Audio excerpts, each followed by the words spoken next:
네, 일단은 통계의 대표값 설명하겠습니다.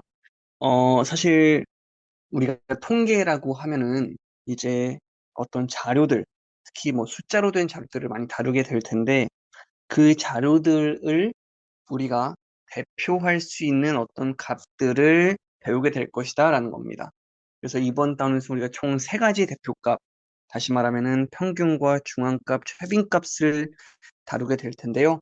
각각의 의미가 뭔지 한번 살펴보겠습니다. 먼저 오존 경보제인데요.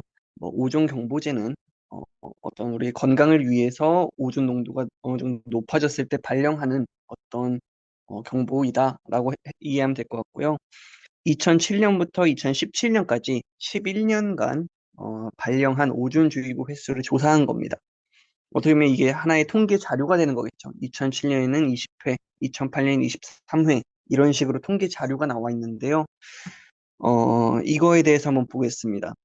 첫 번째로 오존주의보 발령 횟수의 평균을 소수점 아래 셋째 자리에서 반올림해서 구해보자라고 하고 있습니다. 실제 우리가 계산을 수행하진 않을 거고요. 밑에 계산 결과를 보면은 18.636회가 될 것이다라는 겁니다.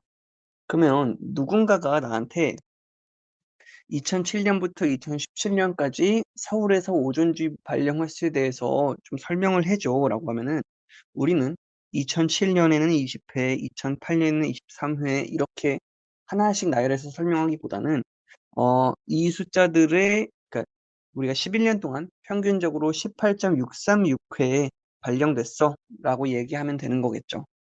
다시 말하면은 대표값의 성질이 여기서 나타나는 건데요. 우리는 이 통계 자료를 한 가지 문장으로 답변한 겁니다. 누가 설명해 달라고 했을 때 18.636회 아니면은 18.64회쯤 발령됐어라고 하나의 숫자로 표현을 하게 된 겁니다. 그런 녀석들을 우리는 지금부터 대표값이라고 할 겁니다. 다시 말하면요, 대표값이란 것은요, 자료의 전체의 특징을 하나의 수로 나타낸 값을 의미합니다. 그러니까 우리가 어떤 자료를 봤을 때 그거를 하나의 수로 표현할 수 있다는 겁니다. 참고로 많이들 오랜만이면 좀 까먹을 수 있을 것 같은데요. 평균이란 게 뭐냐면요. 평균은 총 개수분의 총합입니다. 여기서 주의해야 될 거는 여러분들이 도대체 별량이 뭐야? 라고 생각할 수 있을 것 같은데 별량은 자료를 이루고 있는 하나의 숫자들, 하나하나의 어떤 숫자들을 의미합니다. 예를 들어서 1, 3, 5, 4, 5, 6 이런 식으로 이렇게 숫자 6개로 이루어진 자료가 있다라고 하면요. 이 녀석들 하나하나를 우리는 별량이라고 하는 겁니다. 그래서 얘는 별량 6개짜리 자료입니다. 별량 6개로 이루어진 자료라고 해석하는 게 좀 더 좋을 것 같습니다. 이루어진 자료. 그러니까 우리는 별량의 총 개수분의 별량의 총 합을 이용해서 평균을 구하더라라는 겁니다. 좀 말이 어려울 뿐이지 사실은 괜찮습니다.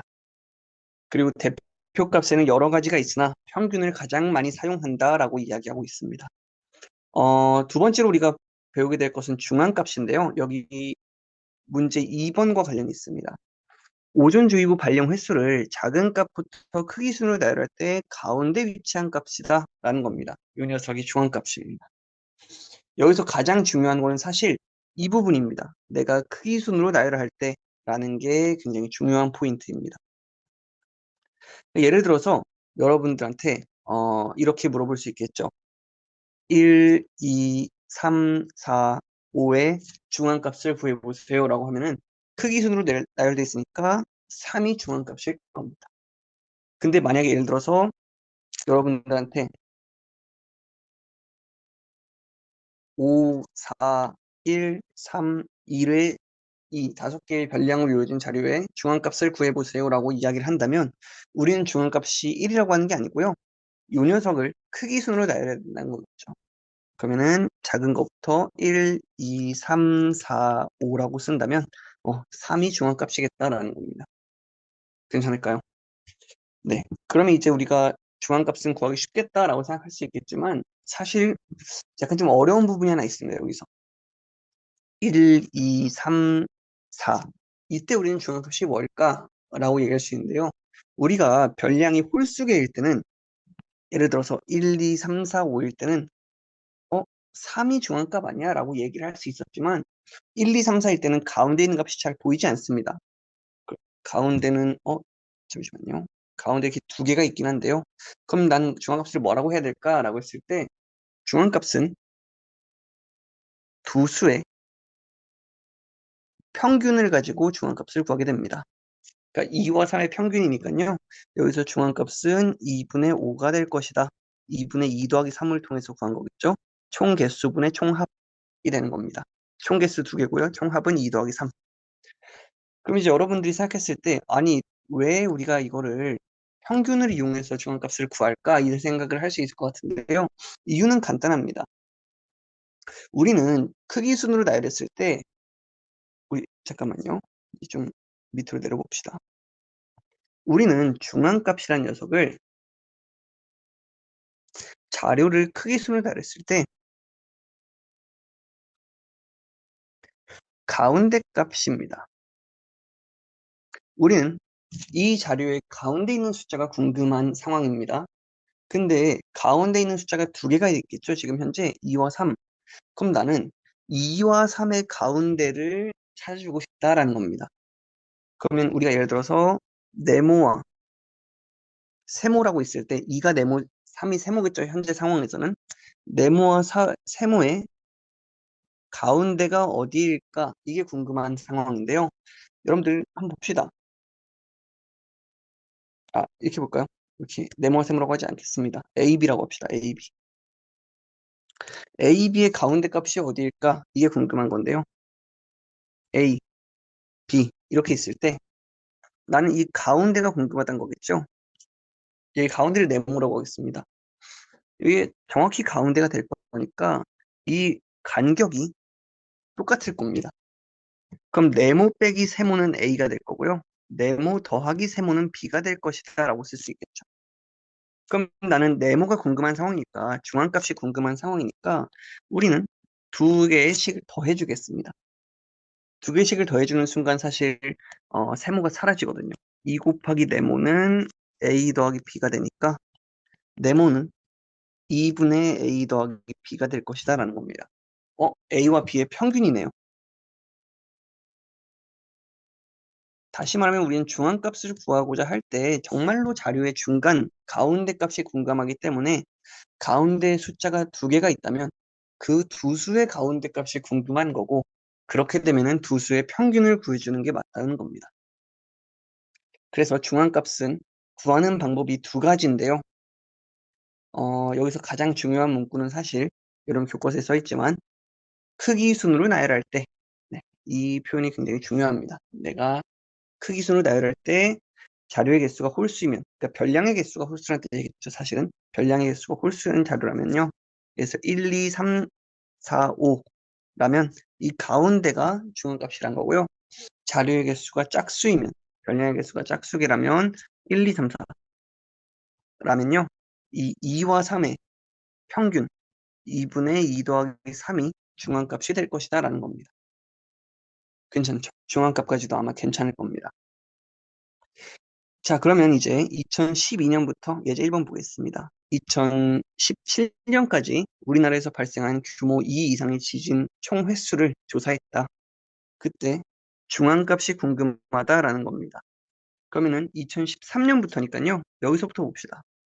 크기 순으로 나열하는 게 제일 중요하니까 44, 49, 93, 223, 220, 250인가요?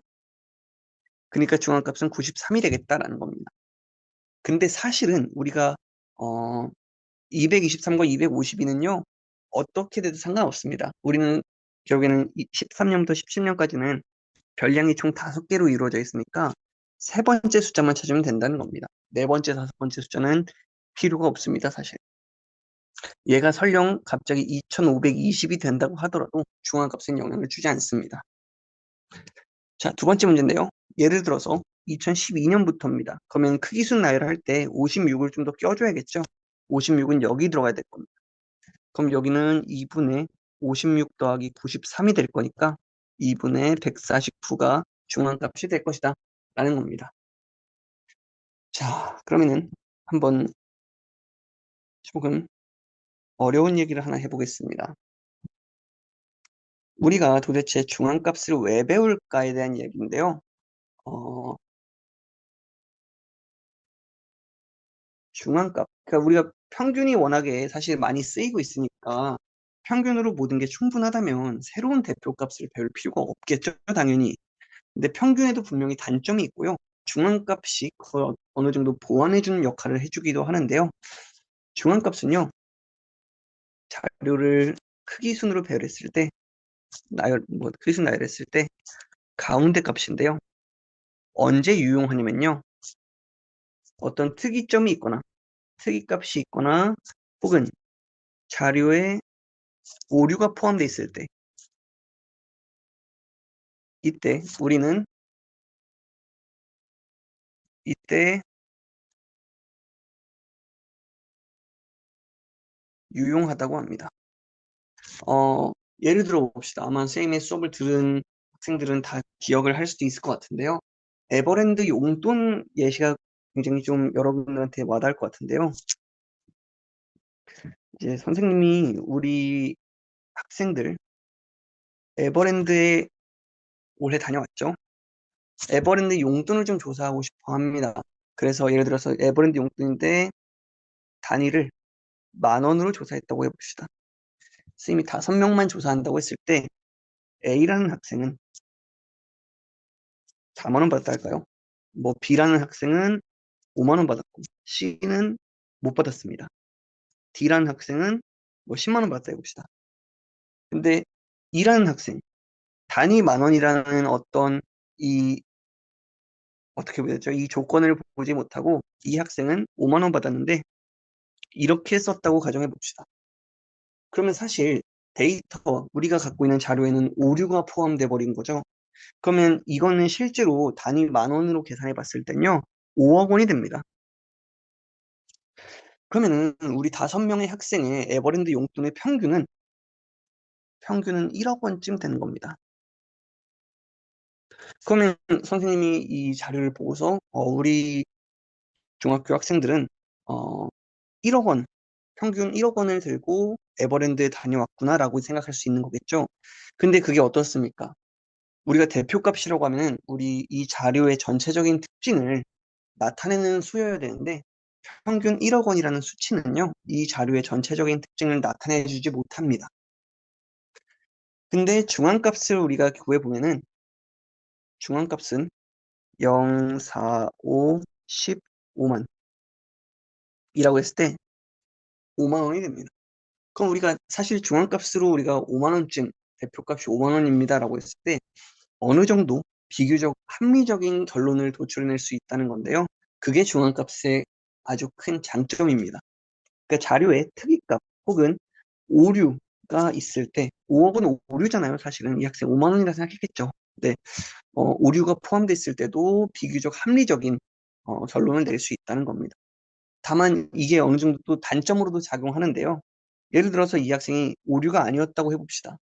근데 이 학생이 6만 원이든 7만 원이든 8만 원이든 9만 원이든 10만 원이든 얼마를 받았던 중앙값은 5만 원입니다.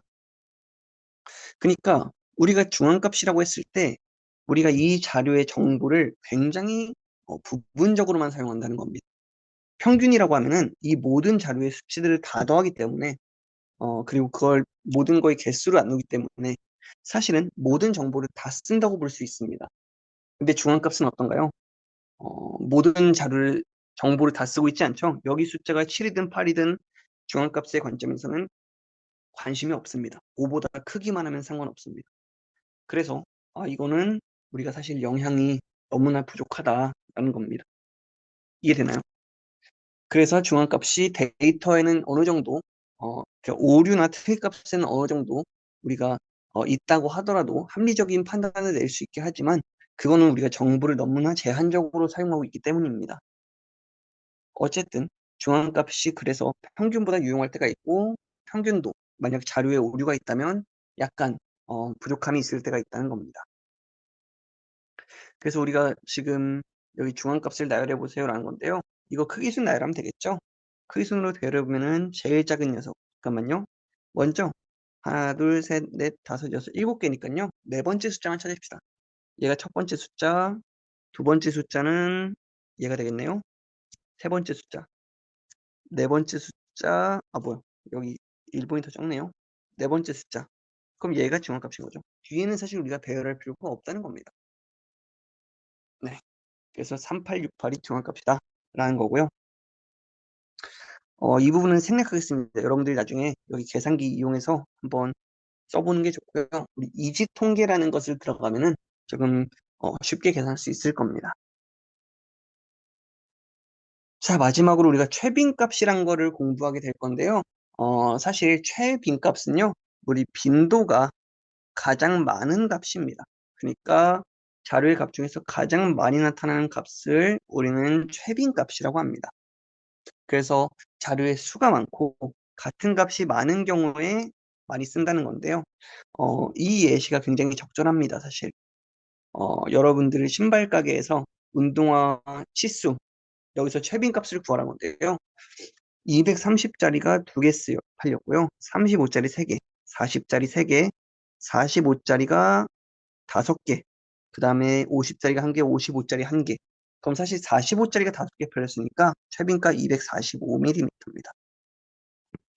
그러니까 되게 사실 최빈값이라고 했을 때 우리가 방금 중앙값도 그렇지만 그냥 단순히 숫자만 세주면 됩니다. 근데 이게 왜 유용할까라고 생각했을 때 만약에 내가 신발 가게에서 내가 이제 판매자의 입장이라면 사람들이 많이 신는 신발을 좀 이렇게 전시를 해놔야겠죠. 그래야지 사람들이 신어볼 거 아닙니까? 예를 들어서 내가 255짜리를 전시한다면요. 많은 사람들이 245는 없나요? 라고 질문을 할 겁니다. 그러니까 나는 245짜리를 전시해 놨을 때 가장 효율적이라는 겁니다. 그렇다면은 사실 평균이 여기서 유용할까라고 하면요. 평균은 그렇게 유용하지 않을 수 있습니다. 아마 평균을 구해보면은 뭐 15켤레니까 어떻게 될지는 모르겠지만 사실 소수점으로 나올 확률이 되게 높습니다. 예를 들어서 200, 뭐 예를 들어서 계산 안 해봤습니다만 238점 얼마 나왔다고 해보자 라고 한다면요. 어, 이거를 우리가 사실은 뭐 주문 제작을 할 수도 없을 거고 그렇다고 해서 뭐 어떻게 238과 가장 가까운 거를 넣는다면은 245 신는 사람들이 245 없나요? 라고 질문을 많이 하겠죠. 그래서 우리는 가장 많이 나오는 값에 관심을 갖기 시작한다는 겁니다. 언제 유용하냐면요. 방금도 얘기했지만 이런 식으로 230, 235, 240 이런 식으로 같은 값을 갖는 숫자들이 굉장히 많이 나오는 자료일 때 그리고 자료 개수가 많을 때 유용한 겁니다. 네, 두 번째 보겠습니다. 산토끼 악보의 악보이다. 그때 개 이름의 최빈값을 구하세요. 자, 그러면 여러분들 솔이 몇 개 나오냐면요. 하나, 둘, 셋, 넷, 다섯, 여섯, 일곱 개 나옵니다. 솔은 일곱 개 나오고요. 미는요. 하나, 둘, 셋, 넷, 다섯, 여섯, 일곱 개 나오고요. 도는요.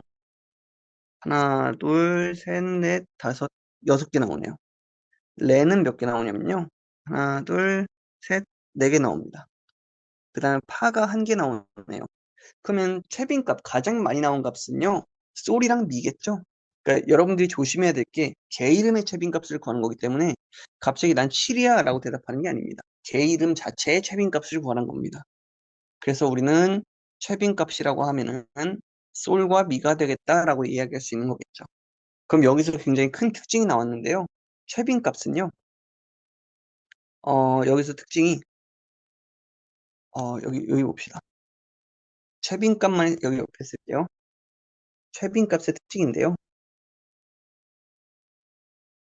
첫 번째는요, 2개 이상 나올 수 있습니다. 예를 들어서 문제 4번의 경우는요, 솔과 미 둘 다 최빈값입니다. 그리고 두 번째 특징은 우리가 수가 아닐 수도 있다는 겁니다. 우리가 되게 평균, 중앙값 이런 것들은 전부 다 숫자였는데요. 최빈값은 솔과 미 이런 식으로 숫자가 아닌 다른 대상일 수도 있다는 겁니다. 괜찮나요? 자, 그럼 이제 문제 5번인데요. 여기서 이제 어, 도루 개수를 조사하여 나타냈다. 평균 중앙값, 최빈값을 각각 구하고 어떤 값이 대표값으로 적절한가? 자, 그럼 사실은 뭐 적절하다 아니다, 여러분. 이거는 판단하기가 좀 어려울 것 같고요, 사실. 뭐 0이 3개, 1이 2개, 2가 3개, 4가 3개. 그다음 없네요. 그러면은 2와 4가 최빈값이겠다. 그리고 20명이니까요, 사실은 10명과 11번째 학생의 어떤 도루 개수의 평균이 궁금하겠다. 그럼 하나, 둘, 셋, 넷, 다섯, 여섯, 일곱, 여덟, 아홉, 열, 열하나. 얘네 두 명의 평균이니까요. 2분의 11이 중앙값이겠다. 그리고 마지막으로 평균은요. 이거 다 더한 다음에 20으로 나눠주면 됩니다. 이거 단순 계산이라는 뜻입니다, 사실은. 그래서 계산은 생략할 거고요. 이렇게 구해주면 된다라는 겁니다. 여기서 말하고 있는 그 이지통계인데요. 여러분들 이지통계 들어가서 숫자 입력한 다음에 이렇게 여기 뭐 통계값 이거를 눌러주면요. 다 나옵니다. 그래서 한번 이 영상을 보고 있다면 아마 전자기기를 이용해서 보고 있을 거니까 그럼 전자기기에서 잠깐 이지통계 들어가서 확인해 보는 걸 추천합니다. 자, 그래서 이 부분은 사실 생략하고요. 여러분들 고생 많았습니다. 그래서 다음 시간에 스스로 해결하기 같이 풀어보고 네, 마치도록 하겠습니다. 네, 고생 많았습니다.